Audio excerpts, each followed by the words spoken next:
Sí, sí.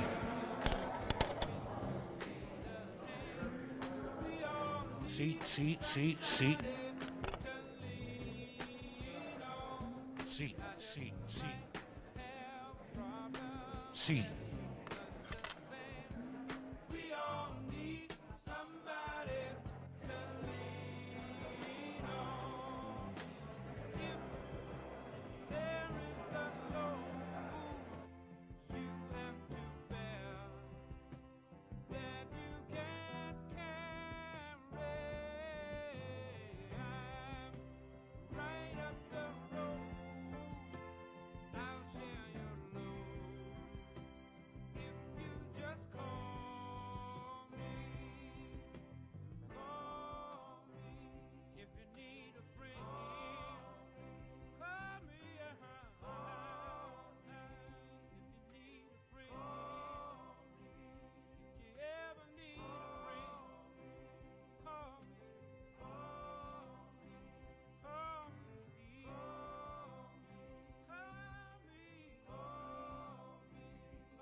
church on Sunday morning. Grandma's hand played a tambourine so well. Grandma's hand used to issue out a warning. She'd say, Billy, don't you run so fast. Might fall on a piece of glass. Might be snakes there in that grass. Grandma's hand. Grandma's hand soothe the local unwed mother. Grandma's hand used to ache sometimes and swell. Grandma's hand used to lift her face and tell her, she'd say, baby, Grandma, understand that you really love that man. Put yourself in Jesus' hands. Grandma's hand. Grandma's hand used to hand me a piece of candy. Grandma's hand picked me up each time I fell. Grandma's hand, boy, they really came in handy. She'd say, Matty, don't you whip that boy. What you wanna spank him for?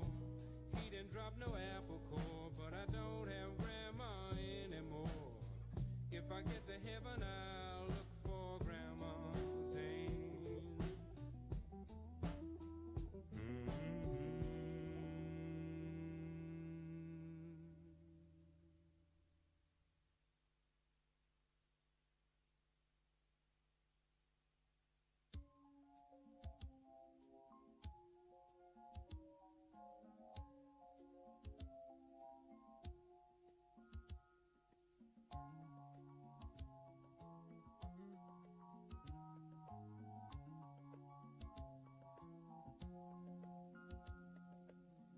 I see the crystal raindrops fall, and the beauty of it all is when the sun comes shining through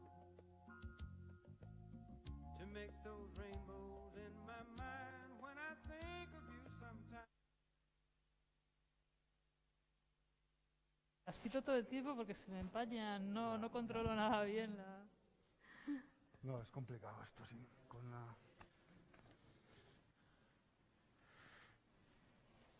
¿Estáis cómodos? Sí. No sé si se oye ya.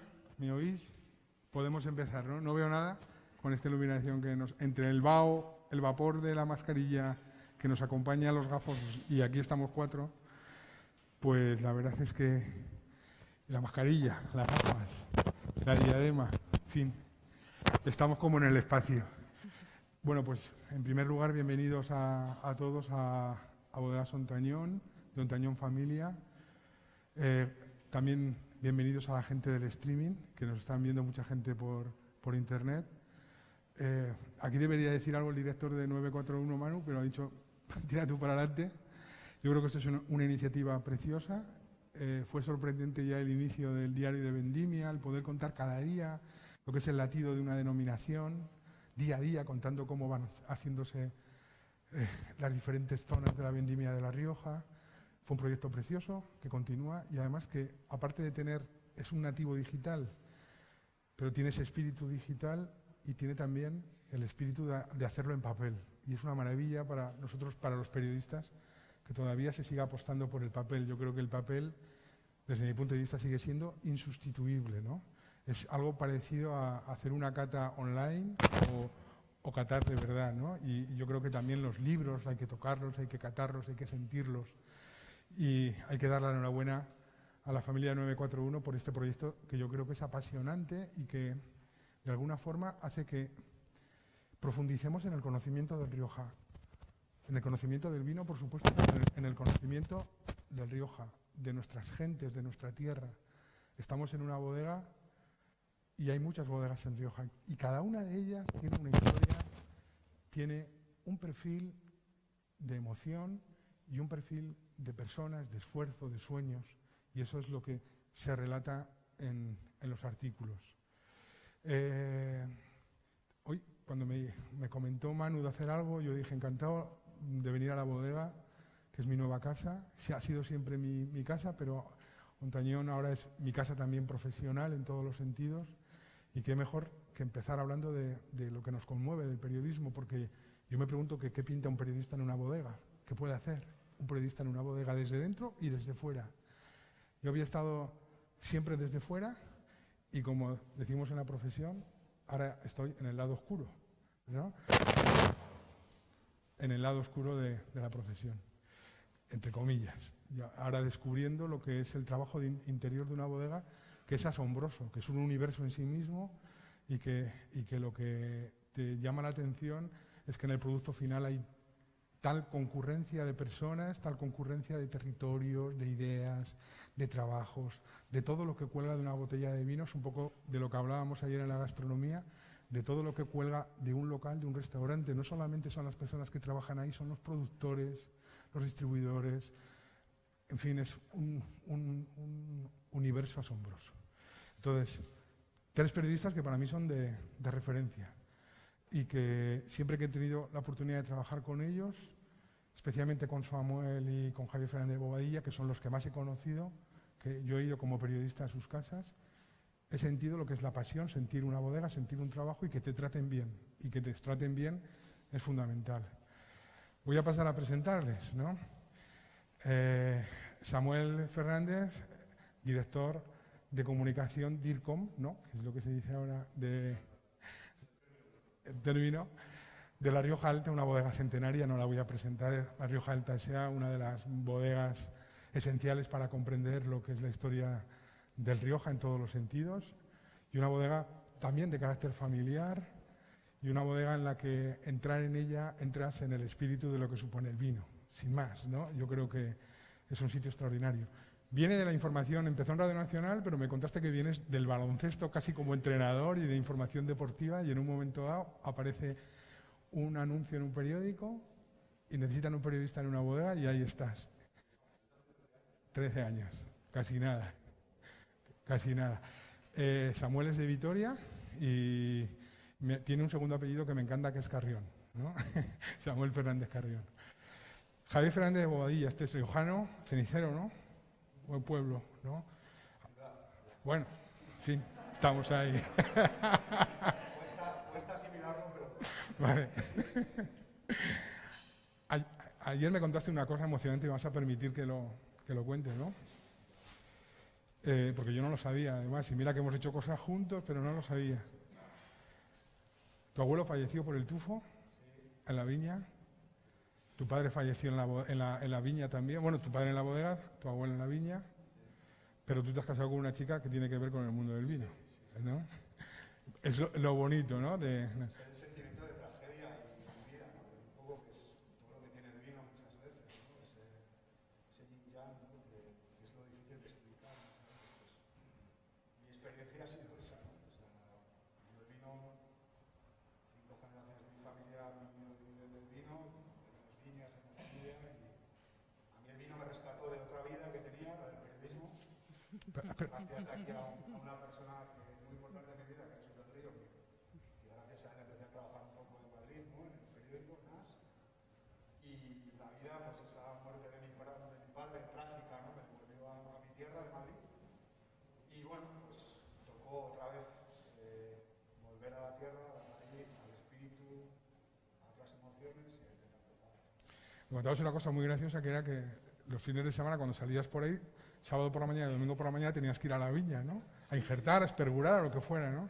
Yo odiaba la viña, yo la odiaba con todas mis fuerzas, porque ya digo que los fines de semana eran días festivos, pero también malditos, ¿no? Porque llegabas pues, a casa a las 5, a las 6 de la mañana y tu padre te esperaba con el buzo, ¿no? Y con lo que hiciera falta, no sé, hacer absolutamente todo, pues yo soy mi padre desde muy joven y bueno, el periodismo me conquistó a través de la radio fundamentalmente, me contaba un poco pues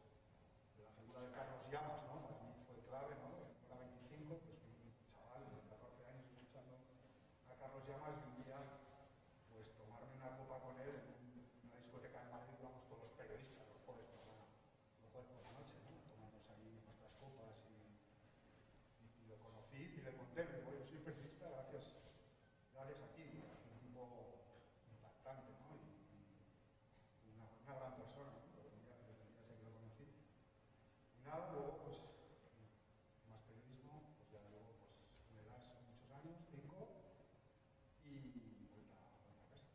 Y vuelta a casa. Empezaste en el mundo del marketing y luego pasaste al periodismo, ¿no? Sí, bueno, yo empecé un poco trabajando, no al revés, yo empecé un poco en el mundo del periodismo y luego me vinculé más al marketing, pues sobre todo a partir del año 2011, cuando fue la dirección de mi banco de la familia de todos sus proyectos a nivel de marketing y comunicación, pero empecé realmente más como periodista, como comunicador, o como vamos a llamar a esta figura hoy tan heterodoxa, ¿no? Como es el periodismo, tan maltratada, tan humillada muchas veces, ¿no? por la nueva sociedad de la información que nos ha tocado vivir. Y Yolanda Ortiz de Arri, no lo he dicho a Maya, no me he equivocado, me suelo equivocar bastante. Y has pronunciado mi apellido bien también. Ortiz de Arri, claro. Sí, no, pero me llaman de todo. Ya me imagino. Ortiz de Arrizabalaga, Ortiz de Garría, Ortiz de Barría. Ella empezó en el Financial Times. Sí, yo empecé... Una cosa sorprendente, es un sitio para empezar como otro cualquiera, ¿no? Bueno, no empecé, o sea, empecé en otros sitios antes, pero bueno, fue, digamos, casi al principio de mi carrera. Y bueno, yo ya sabía que mi carrera como periodista iba a ir cuesta abajo, o sea, porque entré por la puerta grande y ya solo me quedaba ir cuesta abajo, claro, ya no iba a ir nunca mejor. Si yo cada día que entraba al periódico yo decía, Yolanda, trabajas en el Financial Times, es lo más, o sea, para un periodista, ¿no? Es lo más, de verdad que para mí fue una súper gran escuela. Yo siempre lo digo, lo poco que sé de periodismo lo aprendí allí. Cómo tratar una noticia, escuchar a quien estás entrevistando, con quien estás hablando, a todo, a titular, a redactar bien, a ajustarme al texto, a buscar tus fuentes, a contrastar, a ser... Contrastar, madre mía. Sí, a ser riguroso, a realmente a lo que tiene que ser un periodista, ¿no? Que es que muchas veces yo creo que, bueno, y lo que comentaba un poco antes Javier, que hoy en día prácticamente es que yo no sé tampoco si lo enseñan ya en las facultades de periodismo el escuchar a quien tengas delante y contar lo que te están contando. Simplemente es que es así de sencillo y así de complicado. Reflejar lo que te están contando de la forma más fiel posible. Y eso hoy en día, ¿no? En el mundo en que vivimos de fake news y demás, pues esto está completamente desaparecido. Y bueno, es la base y la esencia del periodismo para mí. Yolanda está en Spain Wine Lover, que si no la conocéis, para mí es uno de los medios de referencia actuales en cuanto al mundo del vino, junto a Maya Cebrián. Hiciste una... Amaya Cervera. Amaya Cebrera. Hay otra cebriana. Es que hay otra Amaya Cebrián que también es periodista También. en Bodegas Lan, perdón. ¿Cómo llegaste al mundo del vino? ¿Perdón? ¿Cómo llegaste al mundo del vino? Yo llegué al mundo del vino primero bebiendo como consumidora y después ya como periodista más especializada en vino. Como os he comentado, pues, más o menos mi carrera empezó en el Financial Times. Allí no escribía de vino, allí ya estaba Jancis Robinson para escribir de vino. Y por circunstancias de la vida, bueno, luego dejé el Financial Times, me vine a vivir a Barcelona, estuve trabajando en un periódico allí que resultó ser en el año de la crisis 2008, la gran crisis del periodismo, bueno, y de muchos otros sectores, pero para el periodismo fue devastadora. Y me vine a Vitoria por circunstancias también personales, el periódico acabó cerrando. Era el ADN, que creo que había en Logroño, lo comentaba. Allí estuve trabajando. Y me llamaron de Araex para ver si... Araex, no sé si conocéis, es una empresa que exporta vino. Y para llevar un poco la comunicación. Y allí estuve varios años y allí me empecé un poco a enganchar ya desde la parte más profesional. Cuando iba a las ferias aprovechaba para catar vinos, para conocer zonas y así se te va metiendo el gusanillo del vino en el cuerpo y ya sabemos todos que eso es imparable. y es algo además también fundamental, yo creo, para la profesión. Para ser un buen periodista de vino tienes que tener pasión por el vino, probablemente para todo, cualquier especialidad, ¿no? Y bueno, así fue como empecé vinculando el periodismo con el vino, y después dejé Araex, empecé a trabajar, me llamaron también, fue una cosa increíble, el día siguiente de dejar Araex me llaman del País para escribir una columna, y así pues empecé también escribiendo esta columnita en El País, y después ya con Amaya, que lanzaba ella el proyecto de Spanish Wine Lover. Amaya, que tiene, no sé si le conocéis, pero Amaya, bueno, que lo diga yo es un poco, no sé, pero es para mí probablemente la mejor periodista de vino que hay en España ahora mismo. Y ella tiene muchísima experiencia. Había estado en Peñín, en Sibaritas, en varias revistas de vino, y decidió montar esta web por su cuenta, y pues una feliz unión de los astros nos puso en contacto, y empecé a trabajar con ella pues hace 6 años allí, y allí estamos mano a mano. Os lo comenté por teléfono a los tres, ¿no? Y la primera pregunta que quería hacer, y que a partir de ahí vaya surgiendo el debate, es ¿qué puede aportar el periodismo al mundo del vino? Al enoturismo, a todo, tanto desde fuera como desde dentro. O sea, de los que estamos en el lado oscuro y los que están en la claridad, ¿no? Me abro.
Una es que uno es periodista las 24 horas del día, entonces un periodista tiene que velar por esa reputación durante las 24 horas del día. Algo dormimos, sí, es cierto que algo dormimos, pero estamos muy pendientes. Sobre todo esa capacidad también de poder querer aprender. Yo creo que estamos en el mundo perfecto para poder aprender, y sobre todo porque es un puesto que es muy transversal. Habla de tecnología, de cultura, producción, comercial, o sea, todas las facetas vas pasando por ahí, y es muy transversal. Y sobre todo la posibilidad de generar contenidos atractivos. Y eso es fundamental, ¿no? Para tratar de atrapar a la gente. Y luego, yo siempre digo también un facilitador, interno y externo. La comunicación interna es fundamental, cada vez más importante, y externa, dar herramientas, en este caso a los periodistas, al haber estado en una redacción, que ayuda sin duda a poder saber qué es lo que necesita el periodista, y más en eso lo que Javier, Bueno, yo creo que el vino y el periodismo tienen bastantes similitudes, ¿no? Una fundamental es que ambos encapsulan una parte de tiempo, un espacio de tiempo o un momento, ¿no? Cuando uno escribe una noticia, un reportaje o una entrevista, la fecha, la data, le da contenido en torno a ese momento, ¿no? Y el vino es muy parecido. Al final construimos historias que las embotellamos, pero no dejan de ser historias, ¿no? Ahora que vivimos además momentos, el otro día escuché una frase buenísima, ¿no? Que nos han secuestrado la atención, y es una verdad realmente manifiesta, ¿no? Secuestrar la atención supone que mientras estamos en esta sala muchos de nosotros estaremos mirando el móvil de reojo, el WhatsApp, el no sé qué. Hemos dejado de conversar, de escuchar, de atender.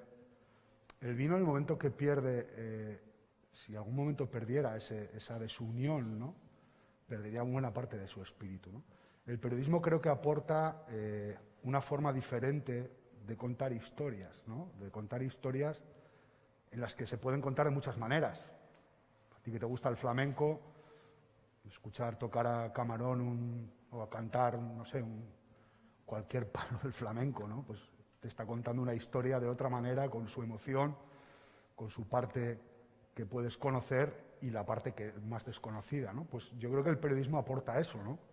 Debe aportar, por un lado, la parte objetiva, lo que todos nos enseñan en la facultad, las W, el rigor, pero yo creo que al vino le falta emoción, ¿no? Emoción. Nos hemos empeñado todos, me incluyo, en hablar a una parte así del mundo, pues la parte de prescripción, el que conoce y tal, que está muy bien, ojo, que no digo que no esté bien, pero hay otra masa, la mayoría, que no le pida a un producto tantas explicaciones, sino asociarlo a su día a día, ¿no? a sus momentos de vida, a sus realidades cotidianas. Como yo digo, hemos pasado de bajar a la bodega y llenar el porrón a llevar el vino al icono de máximo de respeto, de ceremonia, de todo que nos ha hecho pues reposicionarlo en precio pues en 50 años, pues yo qué sé, pues un 3000%, ¿no? Pero en ese reposicionamiento hemos perdido por el camino, pues en España cerca de 60 litros per cápita, y eso, llevarlo a momentos de consumo muy concretos que antes eran casi momentos alimenticios, ¿no? Pues uno que vive en un pueblo como el mío, como Cenicero, ya digo que es ciudad, ¿no? Pero y habla esos lenguajes. Uno se llevaba una cuartilla al campo. ¿Qué es una cuartilla? Son 4 litros de vino para pasar el día. 4 litros de vino se los bebe uno hoy y aparte de emborracharse, seguidamente o lo denuncian o le acusan de alcoholismo o de ingratitud o de cualquier cosa. En ese momento era un momento vital de una persona que iba al campo a las 7 de la mañana, comía en él y el vino era un alimento. Tenía 10 grados y medio, 11, se bebía en la cuartilla. En mi pueblo hay señores que decían, este señor se bebía la cuartilla en el campo, ¿no? O se hablaba de los palmeros, ¿no? de vinos largos, que ahora están muy de moda, ¿no? De la fluidez, de la agilidad del vino. Al final no es más que volver al lago, meter la copa y beber, no tiene más, ¿no? Entonces, en todo este recorrido tan largo en el tiempo, pero tan corto para una evolución de un producto, ¿no? Creo que el periodismo ha aportado cierta visión de trasladar esas experiencias al mercado, ¿no? Evidentemente, uno es un guardián de la marca, de su reputación, de sus valores, de sus características y busca, como cualquier periodista, pues pequeñas historias que sean grandes, pues en base a un vino o a otra serie de cosas, ¿no? Pero de alguna manera creo que hay una conexión absoluta, pero hay muchísima necesidad de reenfocar el vino a otros momentos, ¿no? A buscar más allá de los que tenemos, que no digo que sean malos, pero hay que trasladar, hay que abrir la mente todos, hay que bajarse de nuevo a la bodega, cogerle la jarra, el porrón, lo que queramos, y sencillamente incorporarlo al momento de tu vida.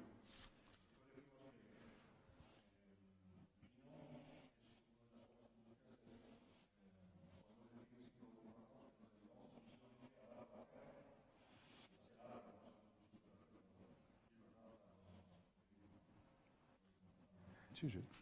Yolanda, me gustaría dos preguntas. Que contaras lo que aporta el periodismo al mundo del vino, pero a raíz de lo que ha dicho Javier, de capas de lectores, ¿no? No es lo mismo, quizá no sea lo mismo escribir para un periódico normal, un periódico generalista, donde el lector se supone que llega a todo el mundo, que una capa del lector más especializado que va a buscar otras cosas, me imagino yo, como es un poco el target, horrible palabra, de la gente que lee Spine Wine Lover, ¿no? Imagino que eso será muy diferente, ¿no? Pues yo quería decir también que el periodismo ha aportado al vino mucho, pero el vino ha aportado al periodismo muchísimo, porque muchísimas crónicas no se hubieran escrito si no es gracias al vino. O sea, Absolutamente, absolutamente. Eso yo creo que probablemente sea más lo que ha aportado el vino al periodismo, ¿no? Bueno, aparte de la broma aparte, sí, tengo un dato por aquí que dice que cada año se escriben unas 8.000 páginas en periódicos sobre vino. Probablemente de esas 8.000 páginas, la mayoría están escritas en todo tipo de medios, pero yo creo que se tratan como si fueran muchas veces noticias de economía o noticias con un perfil muy Técnico. de las Vs dobles, pero muy básico. O sea, es en Bloomberg. En Bloomberg tenían una plantilla para rellenar la noticia, ¿no? Tenían ya todo hecho y solamente tenían que rellenar los nombres. Pues es un poco, estas noticias se hacen así, un poco como en los medios económicos que tienen que generar estas noticias a todo correr. Y es lo que dices un poco, falta de emoción en todas las plataformas, en todos los medios, yo creo. También ahora la falta de profesionalización. Yo no sé a cuántos periodistas que salgan ahora de la carrera les enseñan a editar, por ejemplo. No sé en cuántos periódicos se revisa lo que alguien escribe. Y eso también influye en cómo se tratan las cosas. Probablemente muchos jefes de sección Bueno, es que ya en la prensa generalista, ¿cuántos medios hay que dediquen una página al vino, ¿no? O sea, el País es probablemente el que más y viene y va. O sea, yo misma tuve una columna que cada 2 semanas empezabas muy bien y a las 2 semanas te llaman y te dicen, pues mira, no, es que se ha caído porque hay un especial de moda. No, es que se ha caído porque hay una publicidad súper importante de Telefónica. Entonces, es como un comodín que se tiene ahí. Eso en los medios generalistas. Luego, y que no hay, cada vez hay menos inversión para eso y cada vez se banaliza más, pero no se sabe tratar bien. O sea, se banaliza el periodismo de vino, pero se sigue utilizando el mismo lenguaje de las notas de cata. O sea, es como que si no hay una nota de cata, falta, no hay ya periodismo de vino. Y para mí es un error, porque yo creo que la nota de cata para el consumidor medio, cualquier señor que pase por el espolón, por donde sea, le preguntas y se queda helado. O sea, dirá, madre mía, yo tengo que decir a qué me sabe el vino, o sea, estas cosas. A mí no me sabe, a mí me sabe a vino, a mí no me sabe a nada de esto. No, la gente se asusta ante Claro. una copa de vino. Exacto, y ya te quedas como, no sé, y la gente enseguida, ¿no? Es lo primero que te dice todo el mundo, no sé, es que yo no entiendo de vinos. Y luego la respuesta siempre es, pero si no hace falta, si solamente tienes que saber que te guste o no, pues yo creo que es que no es ni una cosa ni la otra. O sea, el vino es complicado. O sea, el vino es muy sencillo, pero es muy complicado también. O sea, la cultura del vino, pues requiere... saber de vinos requiere un esfuerzo, requiere un estudio, requiere probar un montón, requiere viajar, pero es como todo, es como saber de informática, pues tienes que leer libros, tienes que jugar mucho con el ordenador y con la gastronomía lo mismo. O sea, para ser un buen cocinero pues tienes que tener mucha experiencia y mucho conocimiento. Y a veces intentamos como bajar el vino a un nivel inferior y yo creo que se acaba banalizando y se acaba Vulgarizando, quizá. vulgarizando, sí. Y es casi que luego acabas tratando a la gente como tonta o como niños. O sea, nos falta encontrar un término medio para la gente, para que la gente no tenga ese miedo a una copa de vino y que lo perciba pues como algo del campo, como algo que, si además la mayoría de nosotros, probablemente de aquí el 80%, si nuestros orígenes son en el campo, ¿no? O sea, todos hemos, no sé, hasta en algún momento de tu vida pues has jugado en el campo, has visto cómo se hace vino, se mata un cerdo, en fin, tenemos ese contacto. Nos falta a veces transmitir esa cercanía, esa parte del campo, esa parte que es el vino, ¿no? Que es el campo, que es manual, que es el racimo, el campo.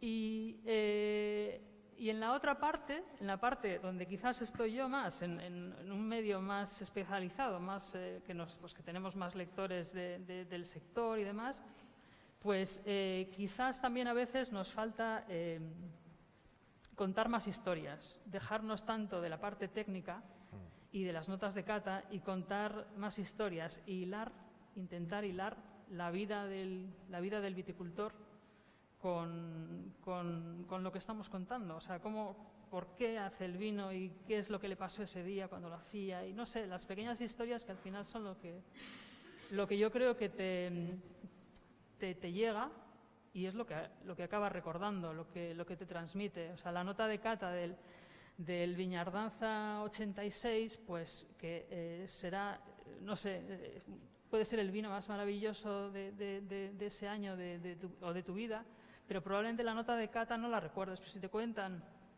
¿Con quién la tomaste? Sí, exactamente, con quién la tomaste, o te contaron la historia de alguien de la bodega que con alguna anécdota o lo que sea, pues siempre es como hilas, ¿no? Las historias se hilan así, la vida se hila así, con historias, ¿no?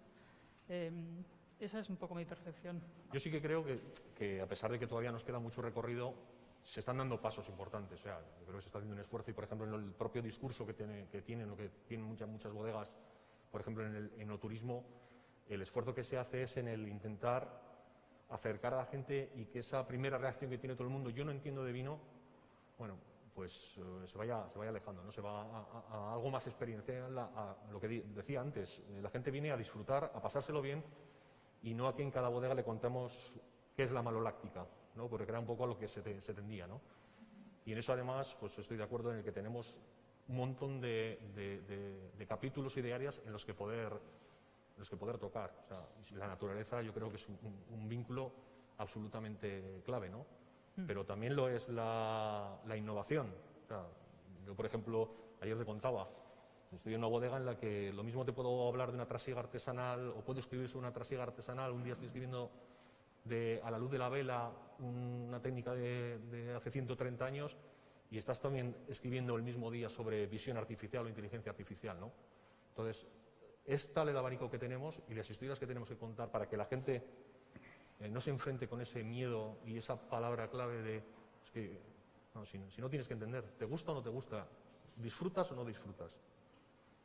Pero yo creo que hay que decir también a la gente que cuando alguien te viene y te dice, pues es que yo no entiendo de vino, pues vale, pues no pasa nada. Yo no entiendo de informática y utilizo un ordenador. No Ese sé, es un buen ejemplo. Sí, o un coche, ¿no? Yo no sé nada de mecánica, soy una inútil, es que no sé ni cambiar la rueda, pero bueno, pues ya llámale al mecánico, pero sé conducirlo.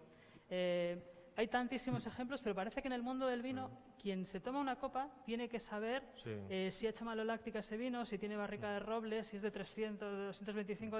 Claro, no, es que ¿qué más da? O sea, quien se está bebiendo la copa, claro, lo que tiene que es disfrutar. Disfrutar y abrir un poco la espita, ¿no? Que esa pasión que todos tenemos por el vino, igual que quien se enfrenta por primera vez a una bodega, o sea, realmente es un mundo, tú decías, que engancha, o sea, que engancha. Y en cuanto abres un poco de toda la espita y haces atractivo el discurso y el mensaje y la gente disfruta y pasa un buen plan, pues yo voy a abrir... si quieres rascar más dentro, tienes múltiples opciones, ¿no? Yo voy a abrir ahora el debate, pero en canal, ¿vale? Voy a decir... Joder, yo cuando me bebo una Heineken estoy viendo un partido de fútbol o viendo a CDC. Esa es la reflexión. Y el que bebe Heineken, me da igual Heineken o cualquier cerveza, una botella de cerveza artesana, lo ha incorporado a un modelo de su vida, ¿no? El vino no ha llegado a eso jamás y es su objetivo, debería ser su objetivo, porque en ese momento... tendremos otro tipo de comunicación con el consumidor que no lo conocemos, o lo conocemos muy poco, ¿vale? Ya digo que hablamos para este nicho en vez de para mucha gente. Y la cerveza ahora está volviendo hacia atrás. Está incorporando parte del lenguaje del vino, es curioso. Sí. Y está desplazando, es capaz de llegar a una mesa ahora y hacerte una cata de 3 cervezas, de lúpulo, no sé. Ahora está volviendo hacia atrás, hacia donde nosotros creíamos que avanzábamos. Ya digo, son procesos diferentes porque al final uno proviene de un modelo industrial que todos hemos incorporado a nuestro día a día sin ningún problema. Nadie se ha quejado nunca de cómo está la cerveza, simplemente si está fría, si está caliente, joder, que bien la tiran en Andalucía, cómo la tiran en la Latina, en Madrid, joder, está buenísima, cómo suena el vaso. Pero nos acordamos de las cervezas, de ese momento, ¿no? De lo que estamos hablando. Pero el vino no hemos conseguido eso, ¿no? No somos capaces de mirar un poco hacia adentro y pensar que igual hay sitio para muchas cosas, para muchos formatos, para muchos momentos, y todos intentamos vender el vino de 50 euros o de la viña de no sé qué. Yo conozco un viticultor que tiene 80 años. Tiene 17 hectáreas de viña en mi pueblo. Y un día, hablando con él, le comentaba alguna frase que está muy establecida en el mundo del vino, ¿no? Me decía, joder, que dicen que hay que mirar al pasado para ver el futuro, ¿no? Esto de volver un poco hacia atrás para incorporarlo hacia hoy. Y me decía él, yo si volviera atrás, no podría llevar estas 15 hectáreas yo solo. Porque antes trabajar en la viña era durísimo, no había maquinaria, no había nada. Para él lo que le había cambiado la vida era la innovación, no la regresión, entre comillas, que queremos hacer ahora. Entonces, son discursos muy complejos, todos. Y el periodismo tiene esa labor un poco de aclarar muchas cosas, fuera de lo que puede ser una línea editorial, pues de posicionamiento de un periódico, de un medio de comunicación que defienda lo que defienda, ¿no? Pero más allá de eso, hay una motivación, ¿no?, educacional, de informar, de llegar a ese tipo de personas que creo que las estamos perdiendo. Porque en ese camino se incorpora ya el precio, se incorpora una denominación, se incorpora otra, se incorpora el vino de, yo qué sé, de australiano, el que queramos. Y claro, hoy en día, ¿qué vino no está bueno, entre comillas? Preguntemos el precio, evidentemente, ¿no? Pero ¿qué vino no está bueno? Pues dependerá del perfil del que lo prueba o el que lo cata. Pero bueno, por estar bueno, será difícil encontrar uno malo. Y el vino intrínsecamente, pregunto a los tres, ¿no?, intrínsecamente puede tener, o puede aspirar, o debe aspirar a ese modelo de consumo de la cerveza, pregunto. No, yo no quiero decir eso. Quiero decir que todo tiene su hueco, pero que hay maneras para llegar a esos huecos. O sea, que hay que cambiar un poco la percepción de que solo hay una manera de vender el vino, ¿eh? Hay muchas maneras. Lo que pasa es que todos estamos encorsetados por unos tipos de discurso y unos tipos de consumidores. Pero cuando uno va a la fiesta del vino de rosado de Hyde Park, bebiendo vino en lata, la gente ahí no está preguntando a qué sabe el vino. Le está preguntando a qué sabe ese momento. Y ese día se beben 2 millones de litros de rosado, ¿vale? ¿Y quién pregunta por el origen, por la calidad, por tal? Bueno, puedes tener a gente que lo pregunte, pero la mayoría no. Los americanos lo saben hacer muy bien, ¿no? De hecho, esta cultura del marketing cervecero es muy americana, ¿no? Lo incorporan ellos, fundamentalmente, ¿no? Y yo no digo que haya que hacer eso, evidentemente que no haya que hacer eso para todos, pero ¿por qué no intentarlo con algunas partes de algunos discursos o de algunos productos o de algunas cosas? Evidentemente que estoy hablando de comunicación, no de reglas de cómo hacer el vino y de cómo elaborarlo, cómo cuidarlo, cómo trasladar. Has abierto el debate en Canal, sin duda. Yolanda. Claro. No, yo estoy de acuerdo. Yo creo que hay gente, somos todos muy variopintos, hay momentos para todo también. Yo no sé, estás con unos amigos en el verano en un chiringuito tomándote algo y quieres igual algo fresco. Yo también, y a mí me encanta el vino de 100 euros súper fantástico. Pero en ese momento igual te apetece un rosado fácil, sin más, o un cóctel hecho con vino, o por ejemplo, o un calimocho, o sea, me atrevo a decir la palabra, ¿no? Sí, sí, claro. Que, bueno, algunos te quieren tirar puñales si dices que... Bueno, pero es que el calimocho hay que hacerlo con un determinado tipo de vino que sirva para mezclar eso, y es para un determinado momento y para un determinado tipo de gente. Claro, no estás diciendo... Todo el mundo tiene que beber calimocho. O sea, yo no voy a escribir en Spanish Wine Lover, todo el mundo tiene que beber calimocho. No, yo creo que es algo pues para determinadas personas y determinados momentos. Y tampoco creo, ese es otro debate que siempre surge, ¿no? Si este es el camino de que hagamos que la gente beba más vino y demás, pues no lo sé, probablemente no lo sé, pero Pero en cualquier caso, esto es un momento. Los cócteles, que en Estados Unidos pues no tienen ningún tipo de complejos. Ninguno. Ellos cogen una botella de fino y te hacen un cóctel maravilloso y se lo beben. Y Has eso, dicho una palabra para mí esencial, complejo. Y creo que complejo nos define mucho como consumidores. A lo mejor somos unos consumidores dentro de nuestras casas de una forma, porque ahí no tenemos complejo, hay estado de naturaleza, hacemos lo que queremos, pero a lo mejor esos hábitos que tenemos en casa somos incapaces de mostrarnos fuera, porque ahí es donde nos acucian todos los complejos sociales. Pero ¿cómo puedes hacer eso? claro, porque ¿Eso cómo se puede...? con el vino siempre se ha juzgado mucho. Es que lo que también lo comentábamos antes, ¿no? Que ya vas a un sitio y dices, pero no me preguntes que yo no sé nada, es que yo no sé nada, yo solo quiero tomarme una copa. Porque siempre hay ese miedo como, ay madre, es que tengo que saber qué era eso del tanino y cómo... La gente se pone nerviosa. Con una cerveza no, con una cerveza la gente, y con las cervezas artesanas, que tienen también su ritual y bueno, hay que saber, ¿no? Requiere ya un aprendizaje, pues la gente no tiene tampoco ese complejo, la gente preguntará, ¿y esto cómo se hace? Y bueno, o no lo pregunta, o simplemente se toma la cerveza con sus IPAs y sus IBUs y ya está, y se la toman sin más. Quizás porque la cerveza ya tenía incorporado de serie el no complejo, ¿no? Claro. Que bueno, yo ya bebo, pues ya está, voy a probar otra cosa diferente. No sé, es... Digamos que hay como Es cultural. Sí, Antes había una cultura del chiquiteo que ahora está desapareciendo. totalmente, sí. En mi pueblo había 20 bares y había gente que se bebía 20 vinos al día, por la mañana y por la tarde 10. Pero, insisto, eran consumidores de un tipo de vino que el daño que hacía era muy diferente al de ahora. O sea, era un vino totalmente ligero, incorporado a un resumen de una jornada laboral, o era una estampa social de lo que sucedía en el pueblo, o de las cuadrillas de amigos que había en esos momentos.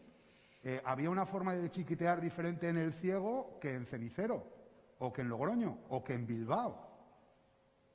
Eso no se va a recuperar, es imposible. Pero eso también tiene que ver con con la estandarización de la sociedad, ¿no?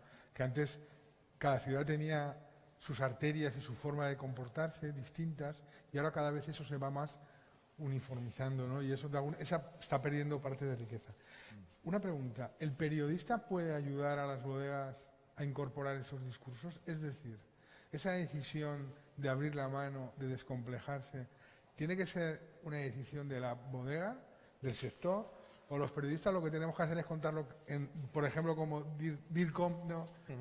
lo que la bodega dice? ¿O tú puedes aportar? Hombre, yo creo que podemos abrir en este caso, y es una de las cosas que yo creo que ha trabajado muy bien la cerveza, es la segmentación, ¿no? O sea, dentro de tu propio portfolio de nuestra bodega tenemos vinos que evidentemente por precio estilo son para un tipo de público diferente, otros que son diferentes, pero yo creo que la cerveza lo que ha trabajado muy bien son los canales, el tipo de público y sobre todo también los mensajes, y ellos lo han hecho sin ningún tipo de complejo, ¿no?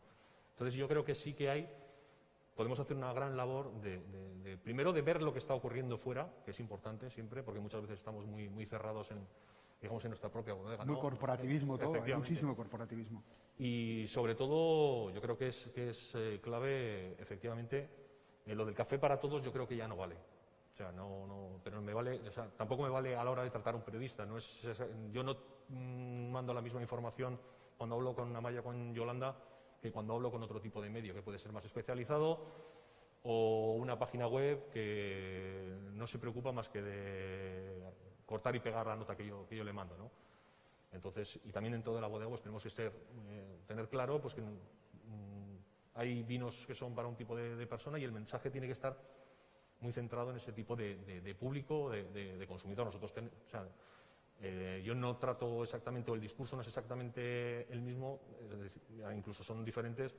A quien le puede gustar el martelo que hacemos en Torredoña con el que le gusta el Viñardanza o el 904, ¿no? Yo absolutamente de acuerdo. Yo creo que hay que segmentar todo lo que podamos, ¿no? Los mensajes.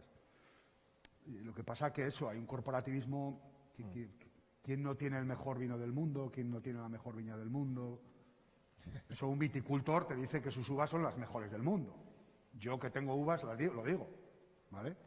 Pero eso no significa que sea verdad. Entonces, creo que todo esto ayudaría mucho si se unificaran mucho los mensajes. Si en vez de, no me refiero a una estrategia corporativa de una empresa, ¿no? Me refiero a si hubiera una estrategia de región. Estamos en Rioja, por ejemplo, ¿no? De región, de denominación de origen Rioja. Eso es muy interesante, sí. En el que se incorpore el paisaje, en que se incorpore la cultura, en que se incorpore la gastronomía, en que se incorpore pues aquello que intentamos del patrimonio de la humanidad y que nos salió aquí rana porque empezamos unos a discutir con los otros.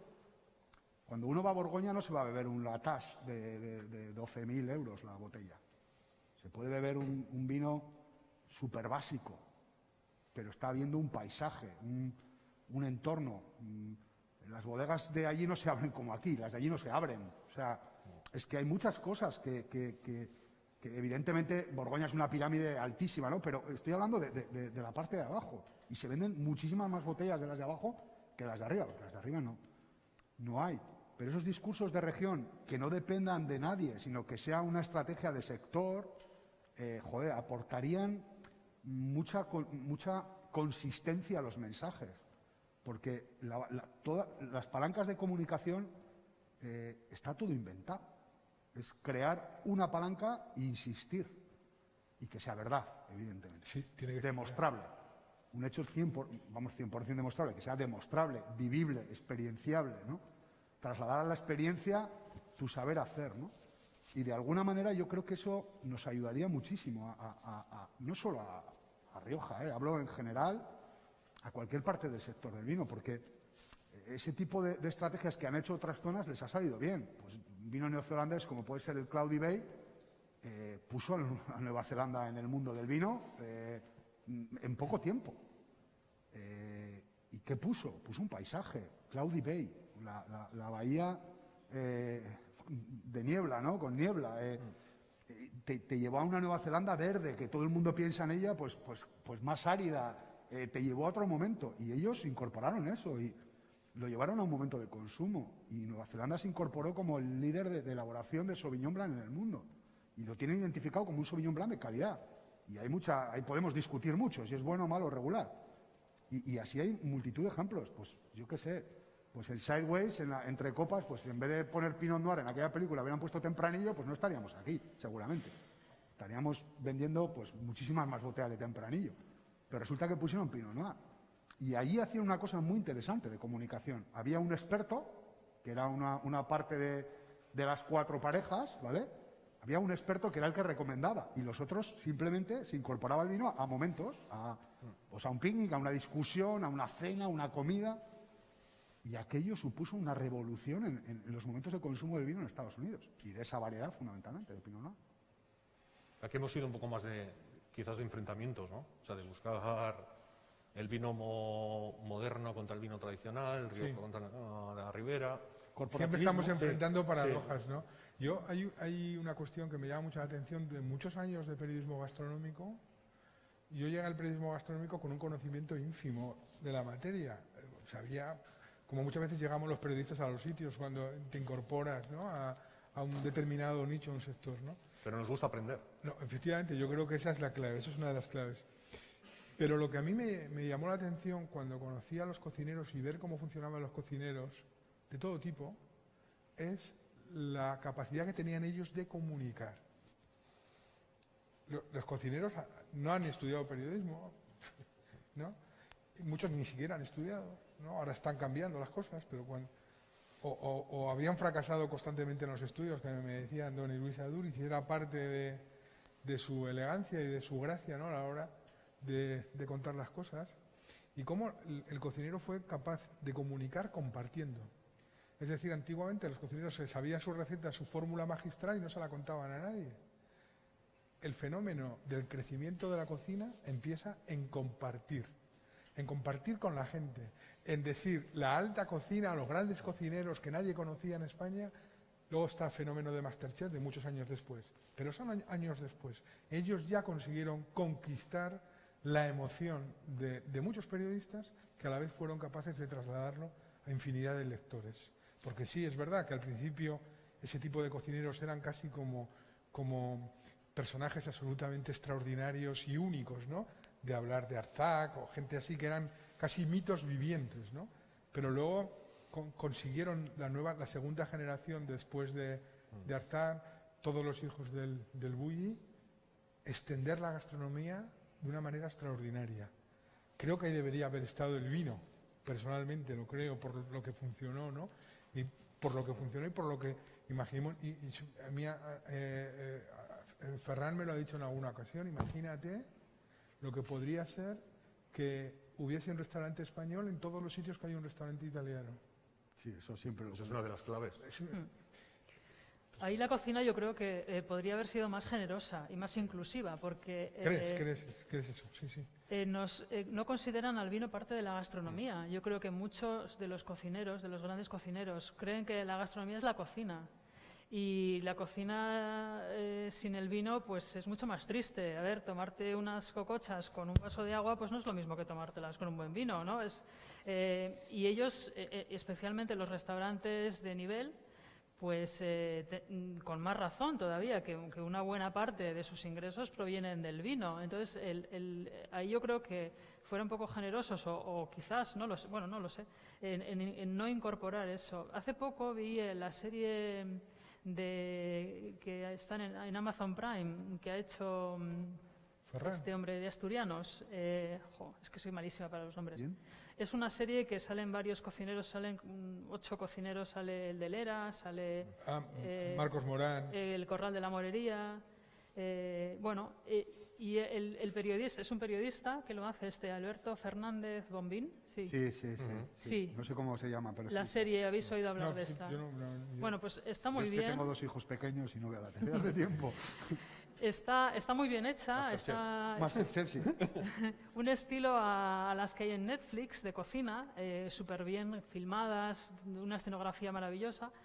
Y este periodista sabe de vino, él ha escrito de vino en el mundo. Y me llamó muchísimo la atención que además en todos los sitios en los que va, pues el vino se trata muy bien y se cuida muy bien. Y apenas se menciona. Y yo creo que es otra parte también, ¿no? Que, Oye, perdona, es muy importante y muy interesante lo que dices. ¿Eso es una cuestión de los cocineros o es una cuestión de que el sector no estuvo ojo a visor para darse cuenta también de lo que pasaba y de los propios periodistas, a lo mejor, de vino y gastronomía, que no estuvieron claro, atentos? También es cierto. Yo creo que, y en esto yo me considero también responsable, que muchas veces somos como muy exclusivos, ¿no? Es que yo escribo de vino, pero no escribo de comida. Sí. Quizá la noticia estaba en la cocina, no en la bodega, en ese momento. Era un cambio ahí muy radical, ¿no? En base a Ferran y a toda esa tendencia, a Arzac, a todo esto. Porque ahora sí que uno va, claro, estamos hablando de unos niveles superlativos, ¿no? De todo esto. Pero este verano, para hacerlo al revés, en Galicia, además es que en Spanish Wild Lovers escribieron sobre este sitio. Yo estuve unos días en Galicia, aparte de Cádiz y tal, y en Galicia hay un tipo de restaurante que se llaman furanchos. Bueno, no son restaurantes, son como... en gallego es furancho, en Madrid es una pop-up art, ¿vale? Pero es la diferencia, ¿no? Bueno, ese furancho no es más que un restaurante efímero en el que normalmente las familias sacaban a la venta aquello que no podían consumir. Desde cerdo, desde grelos... El propio vino. Y, evidentemente, y el vino que hacían allí, ¿no? Bueno, pues, que lo venden más caro que en las bodegas. Exactamente. Bueno, pues hay uno en un pueblecito cerca de Meaño. Te lo tienen que decir porque es imposible llegar, es una cosa brutal, está en medio de una colina, es como un cobertizo con unas mesas de piedra, que se llama Laguna Diuits, que es un chico que lo lleva, es Eduardo, que él era sommelier de Mugaritz, y su novia trabajaba, me parece que en Arzac. Bien, pues la pandemia les volvió a casa, porque Mugaritz, pues evidentemente tuvo que cerrar y bueno, pues bajó un poco todo el tema de visitas internacionales y decidieron volver a su casa y abrir una cosa que es extrañísima, porque tú vas a un sitio súper local, mesas de fornica, cosas muy rudimentario, debajo de una parra de albariño, y tienes tortilla de patata, pulpo, escabeches de mejillones y poco más. Tampoco es una carta enorme. Y tienes alguno de los mejores vinos del mundo allí. Porque este chico es un amante del vino. Y uno va allí y te puedes ver hasta una jarra de vino que te saca en jarra, hasta una botella, yo qué sé, de Rioja de los años 40. O sea que hay ese recorrido a la inversa también. O sea, en vez de irnos a la parte alta, arriba, pues yo qué sé, a irnos a cualquier estrella Michelin de nivel, que ya hoy en día pues es un... A ver, hay experiencias memorables, a mí me encanta ese tipo de experiencias. También hay el lado, oiga, ¿y por qué no una cocina sencilla, de latas, Ese complejo no funciona en la cocina. Los grandes chefs, en un momento dado, empezaron a hacer ellos sus restaurantes de otro nivel y nadie dijo nada. No. Todo el mundo dijo, pues perfecto, ¿no? Perfecto. Y ahora ha llegado la cocina a domicilio, que le llaman delivery, que no me gusta nada, y nadie dice nada. No pasa nada. No pasa nada. No pasa nada. Sin embargo, con el vino en lata o le pones rosca y ya es el escándalo. Sí, ya la ¿verdad? rosca es, y la lata y el backing box, etcétera. Son las 8. Yo no sé si está por ahí la dirección de 941. Sí, aquí estamos. ¿Podemos continuar un poquito más o...? Lo que tú me... Sí, que yo creo que ese complejo que se le ha quitado la cerveza, que se le ha quitado la alta gastronomía. La alta gastronomía se ha quitado el complejo, completamente, ¿no? La última vez que estuvo Ferran Adrián Logroño, él dijo en una charla, hablando de Rioja, decía, tenéis que queréroslo de verdad, que siempre estáis peleando entre vosotros. Es que hay unas historias fantásticas aquí, de verdad. Es que en mi pueblo, si no existiera la viña, no existiría el pueblo. Eso es una consecuencia social, histórica. En mi pueblo hay 2.000 hectáreas. 2.000 hectáreas es lo que es el Jura, es lo que es Priorat entero. Imaginaos las historias que hay en 2.000 hectáreas, ¿no?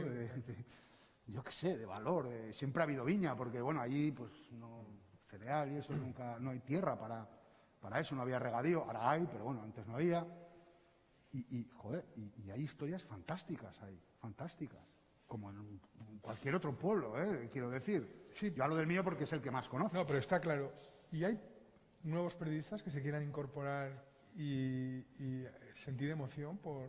Yo recuerdo uno de los momentos más memorables fue en una cata en Bodegas Riojanas con Felipe Nalda y yo estaba ahí de periodista, ya había enólogos muy buenos y yo me veía los culillos aquellos que iban dejando del 64, ¿no?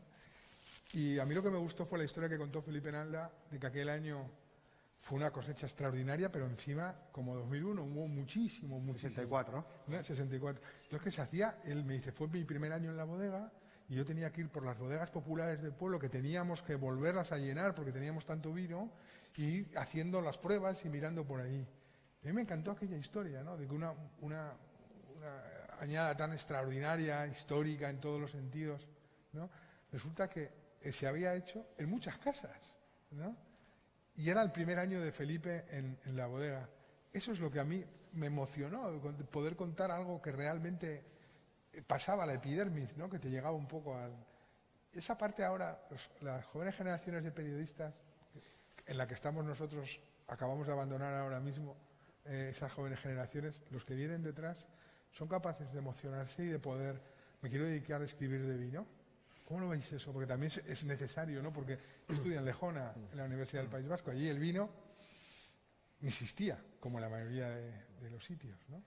¿Cómo? Bueno, la profesión está, primero, la profesión en términos generales está como está, entonces es muy complicado, ¿no? Y luego yo creo que el factor digital, excepto honrosas y grandes excepciones, como puede ser Spanish Wine Lover, y el tema de las redes sociales, yo creo que impone otro tipo de cosas, más la celeridad, más... O sea, el no querer entrar dentro de los temas, tampoco porque no hay espacio ni para contar historias, ¿no?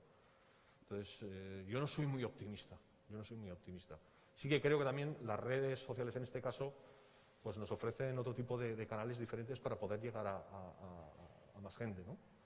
Y entonces por ahí tenemos una vía que tenemos que explotar. Lo que sí creo que tenemos que ser es más imaginativos más imaginativos, todos. O sea, explorar caminos, vías, formas de contar historias. Pero ya te digo que yo ahora mismo no sé si soy muy optimista, sobre todo por la situación general de la profesión, ¿no? También porque quizá a lo mejor tampoco los propios medios tienen capacidad, tal y como están las cosas, No. de tener una persona especializada No, en un ámbito concreto, a no ser que surjan proyectos como Spain One Lover, que ya directamente va enfocada a lo que es el propio nicho, ¿no?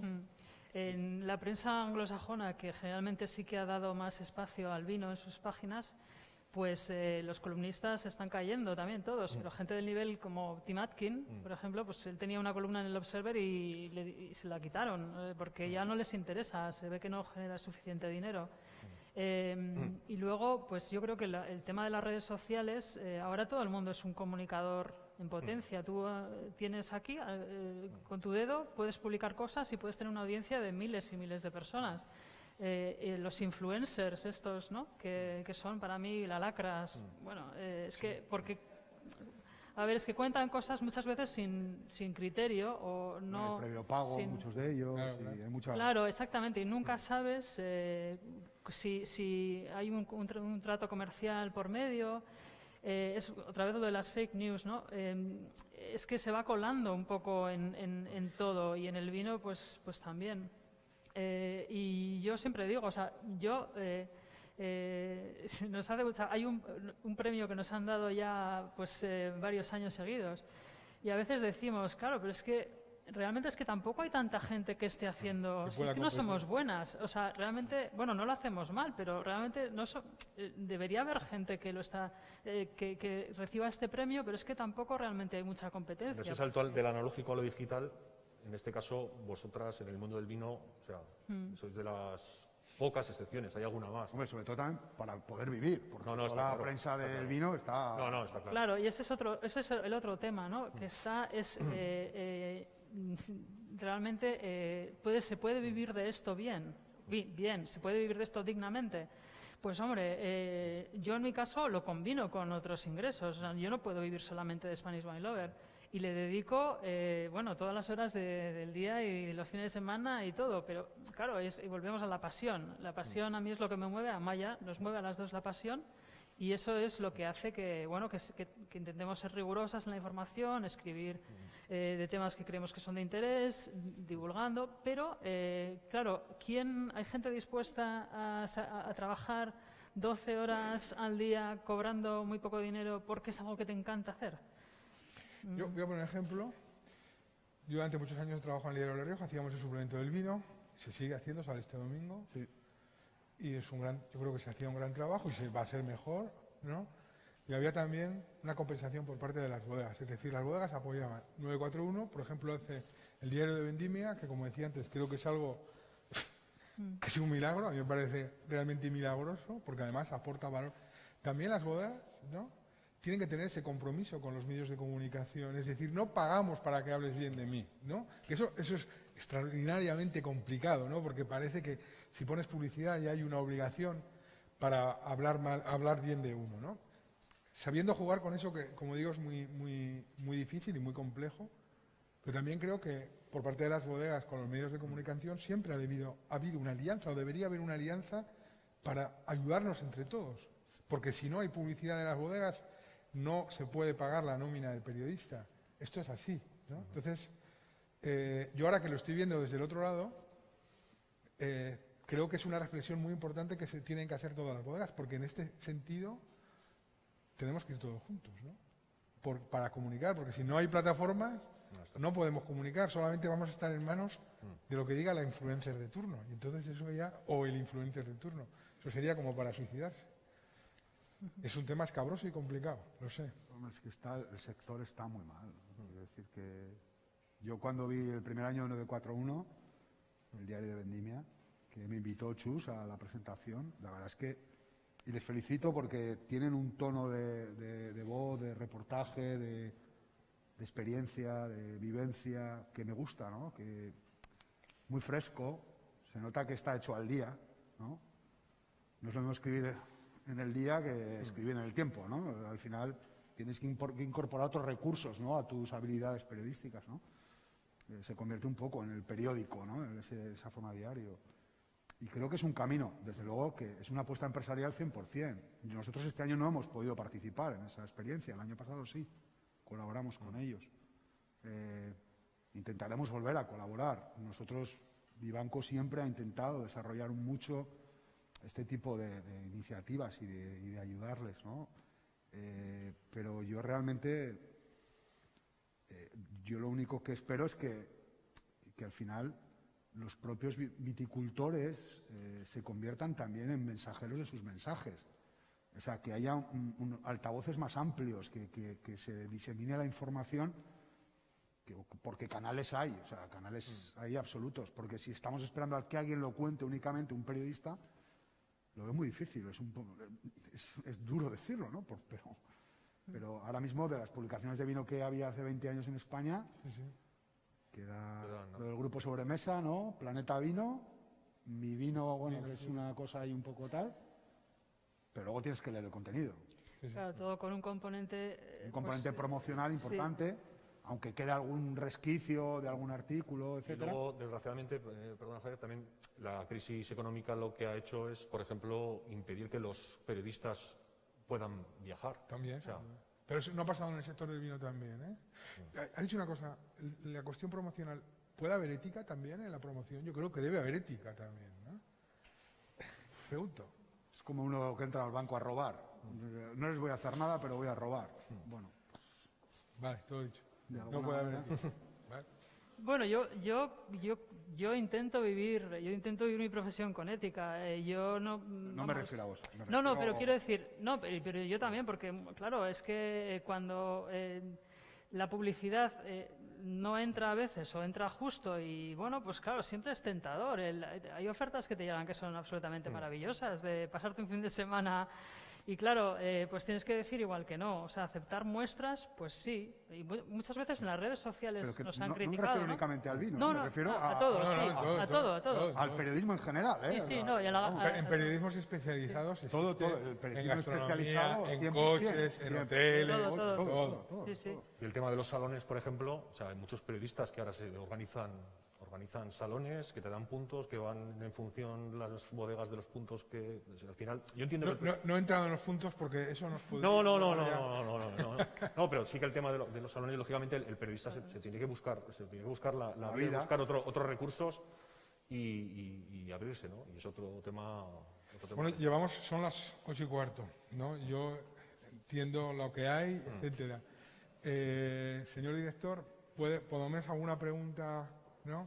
Si alguien quiere hacer alguna pregunta.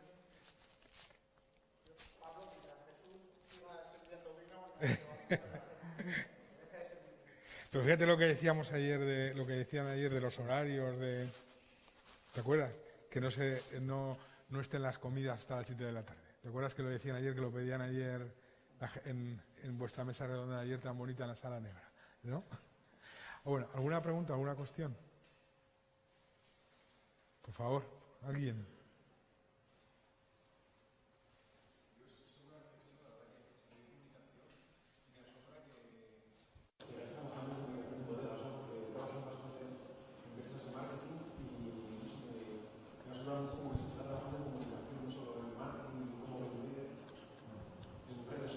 Y tal, como que sigáis trabajando lo que es comunicación y que ya no sea solo marketing, me asombra bastante.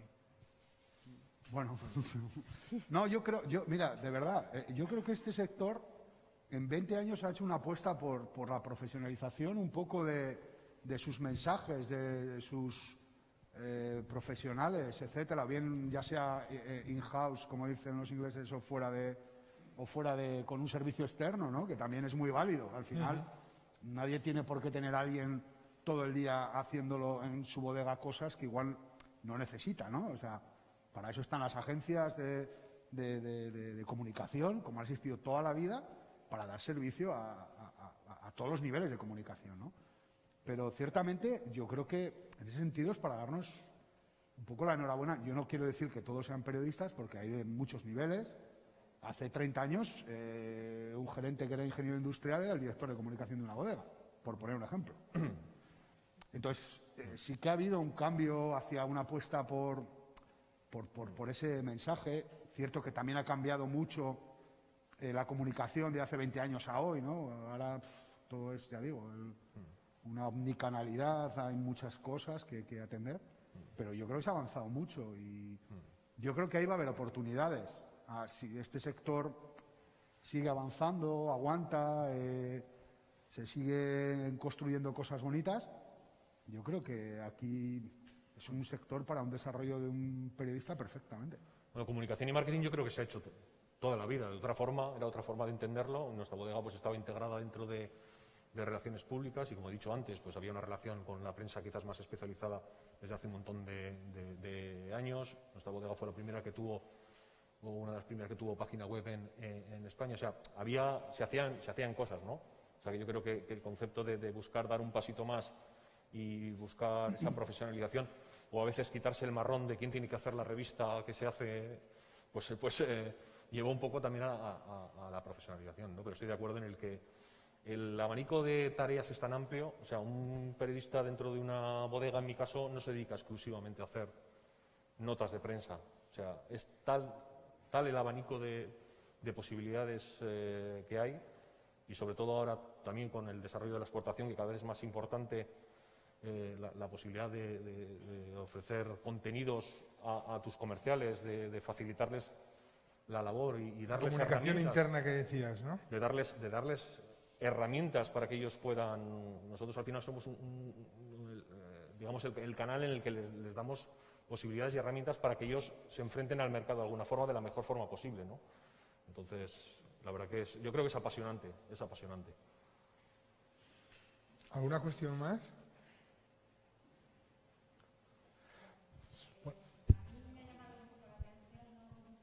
Espera un poquito que te dejen el micrófono para que te...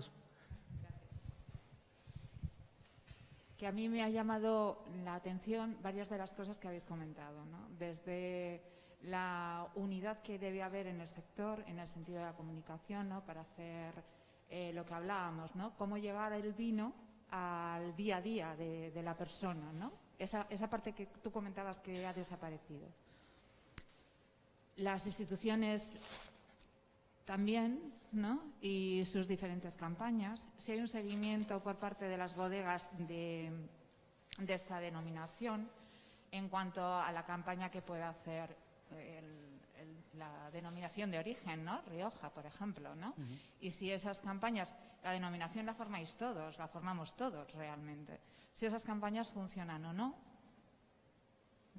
Es que habría tantas cosas para comentar en comunicación de vino, realmente.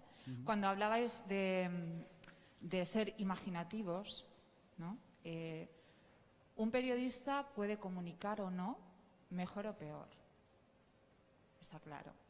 Pero dentro de ese equipo quizás debería haber otras disciplinas, ¿no? Para que realmente esa imaginación, esa manera de llegar, de tocar la emoción, que es donde creo yo que debe ir, para que se quede, tendría que hablar de otras especialidades, ¿no? Quizás más formadas realmente en lo que es arte, creatividad, etcétera, etcétera, etcétera, ¿no? Es que, vuelvo a decir, habéis hablado de tantas cosas tan interesantes para poder desarrollar. O sea, hay historias desde las que decías tú, ¿no? De cuando tú comentabas de una añada mítica en esta denominación, que es 1964, y que te llegó, ¿no? Que él te contara que su experiencia vital en ese momento. Pues yo, cuando llegué a una bodega, a mí me llamó la atención la mujer que hablaba de su marido fallecido y cómo guardar que es una gran historia de amor realmente, ¿no? Sin rozar el sentimentalismo, sino llegando a la emoción. Ella plantaba huesos de melocotón de viña, que ahora apenas se cuidan, ¿no? Y forman parte también de ese paisaje tan de aquí. Y planta esos huesitos de melocotón porque es una manera de recordar cómo ha cuidado el viñedo su marido y cómo están donde están en los vinos y en la exportación de esta denominación fuera de aquí, ¿no? Es que realmente yo creo que tenemos que hacer un esfuerzo de intentar buscar lo que decíais, ¿no? Encender las bombillitas de esa persona que se tome la copa de vino, ¿no? Y que recuerde no solamente qué vino estaba tomando y todo lo que decíamos de esas notas de cata, etcétera, etcétera, sino por qué me ha llegado a mí esa bodega y no otra. Muy profundo. Ahí lo dejo. Es muy Ahí lo profundo dejo. lo que dices. Tendremos que hacer un seminario entero. No, de verdad, sí. A mí es que me gusta mucho mi trabajo. O sea, yo puedo estar aquí hasta, vamos, no tengo... a mí el periodismo me sirvió también para expresarme, ¿no? Porque yo siempre he tenido una cierta necesidad de hablar, ¿no? Entonces, quiero decir que todo lo que dices y lo que hemos incorporado hoy aquí es un espectro que es la realidad. Al final, cómo llevarlo a los hechos es lo complejo. Lo complejo es poner de acuerdo a mucha gente para una cosa, lo complejo es darle continuidad a ese mensaje durante mucho tiempo sin que el que venga detrás lo cambie porque lo de atrás era malo y esto es bueno. Estamos en una rueda muy compleja de muchas influencias, de muchas cosas que entremezclan las verdades, pero al final lo que decimos, lo más importante será un día el que los vinos, más allá de hablar de marcas y de posibilidades, cuenten la historia de una región, de un municipio, de un lugar, de una manera sencilla, o sea, sin volvernos locos, y que recuerden un poco, pues ello que decía antes, ¿no? Pues que antes se bajaba a la cueva, se cogía vino, se bebía y se bebía por la mañana, por la noche. Yo tuve una bisabuela mía, una tía bisabuela mía, que yo no la he visto beber agua en mi vida. Se murió con 101 años, de verdad. O sea, era una mujer que se tomaba por la mañana, a las 10 se tomaba una copa, no una copa, se tomaba un poco de vino, en la comida tomaba un copo de vino, se tomaba una naranja para merendar y tomaba vino, y para cenar tomaba vino. Y vivió muchos años. No sé si tiene algo que ver o no, pero realmente esa mujer, pues para ella el vino lo había incorporado a su vida. Entonces, de alguna manera, tampoco digo que estemos todos los días por la laurel ahí volviéndonos locos, ¿no? Pero evidentemente hay una forma diferente de enfrentarnos a esto. Muy bien. Manu, me gustaría que vinieras aquí, por favor, ¿no? Porque te he nombrado varias veces y me imagino que lo conocéis porque habéis acabado con el foro, pero mañana seguís, ¿no? Mañana vamos a tener 2 catas en el Calao de la calle Mercaderes con Grupo Criteria, a que le damos también las gracias por la acogida, igual que a Bodegas Ontañón y a Ontañón Familia por estar aquí esta tarde.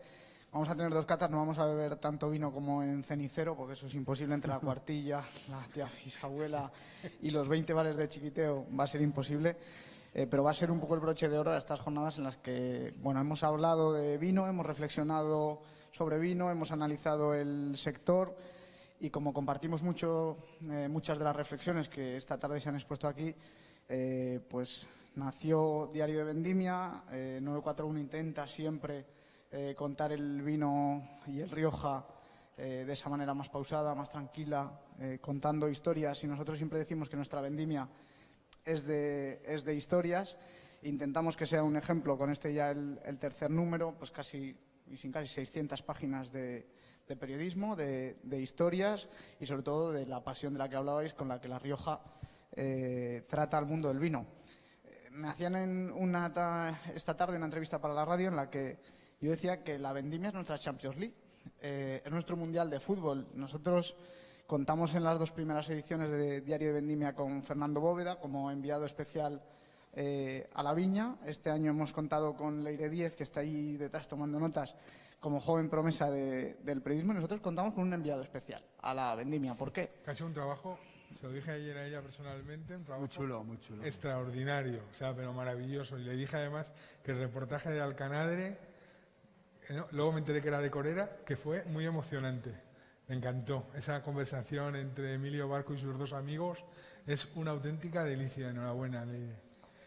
Qué suerte tiene Leire, que hay poquita luz, porque tiene que estar colorada. Bueno, ¿alguna vez? ¿No?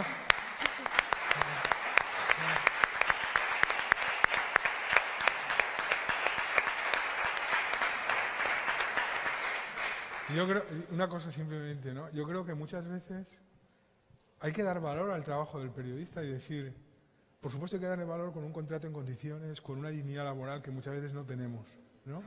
Pero también, cuando un trabajo está bien hecho hay que decirlo, ¿no? Y el trabajo está bien hecho y eso es extraordinario, ¿no? Así que para ser el primero le ha quedado apañado, Bueno, muy apañado.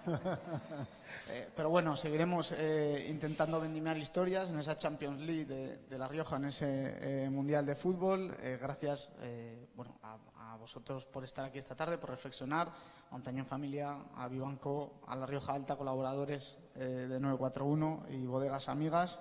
Y a Yolanda por estar aquí de Spanish Wine Lover, que también medio que seguimos mucho, que además hemos coincidido en un reportaje esta vendimia, Carmen Pérez en La Serna y su encina Bueno, me encantó el mágica. reportaje que hicisteis. No sé si fuiste tú. Pues, Es el mío, me voy a lo leí y dije... ahora. No, pensé y dije, es mucho mejor que el mío, lo reconozco.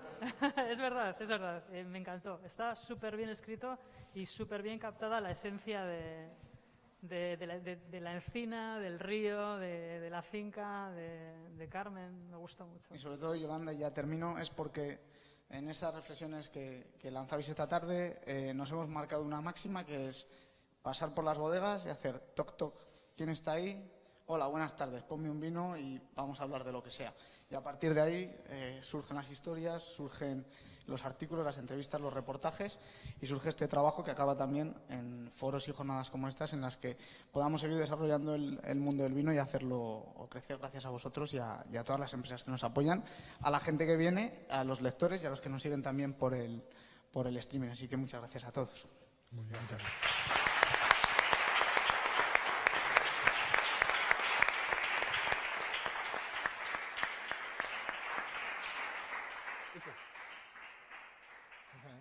Muy bien, muchísimas gracias. Gracias. Gracias.